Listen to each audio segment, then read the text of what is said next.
Guys, ഇന്ന് നമുക്കൊരു Oreo sushi ഉണ്ടാക്കിയാലോ. അപ്പോൾ അതിന് വേണ്ടിയിട്ട് ഞാൻ 3 പാക്കറ്റ് ഓറിയോ ബിസ്ക്കറ്റാണ് ഇവിടെ എടുക്കുന്നത്. ആ ബിസ്ക്കറ്റിൽ നമ്മൾ ക്രീം ഒന്ന് മാറ്റിയിട്ട് ജാറിലേക്ക് ആ ബിസ്ക്കറ്റ് മാത്രം പൊടിച്ചിട്ടെടുക്കാം കേട്ടോ. അപ്പോൾ 3 കവറും ഞാൻ ഇവിടെ പൊടിച്ചിട്ടെടുക്കുന്നുണ്ട്. ശേഷം നല്ല രീതിയിൽ ഒന്ന് പൊടിച്ചെടുക്കുക. എന്നിട്ട് ഒരു ബൗളിലേക്ക് ഇത് മാറ്റുക. എന്നിട്ട് കുറേശ്ശെ പാലൊഴിച്ച് ഇതൊന്ന് മിക്സ് ചെയ്യുക കേട്ടോ. അപ്പോൾ നല്ല മാവ് പോലെ നമുക്ക് കിട്ടണം. അപ്പോൾ നോഫിഡോക്ക് ആദ്യമായിട്ട് കാണുന്നവർ ചാനൽ സബ്സ്ക്രൈബ് ചെയ്യാനും വീഡിയോ ലൈക്ക് ചെയ്യാനും ഷെയർ ചെയ്യാനും മറക്കല്ലേ.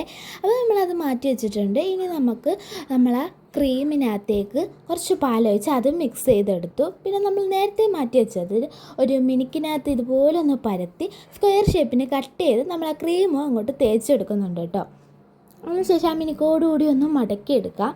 ഇതുള്ള റോൾ ചെയ്തെടുത്തതിന് ശേഷം നമുക്കിതൊരു ഫ്രിഡ്ജിൽ ഒരു അരമണിക്കൂർ വെച്ചിട്ട് ഇതെടുത്ത് കട്ട് ചെയ്യാം കേട്ടോ. സൂപ്പറാണ്. അപ്പോൾ എല്ലാവർക്കും ഇഷ്ടപ്പെടും. ട്രസ്റ്റ് മീ ഗൈസ്, നിങ്ങൾക്ക് എന്തായാലും ഇഷ്ടപ്പെടും.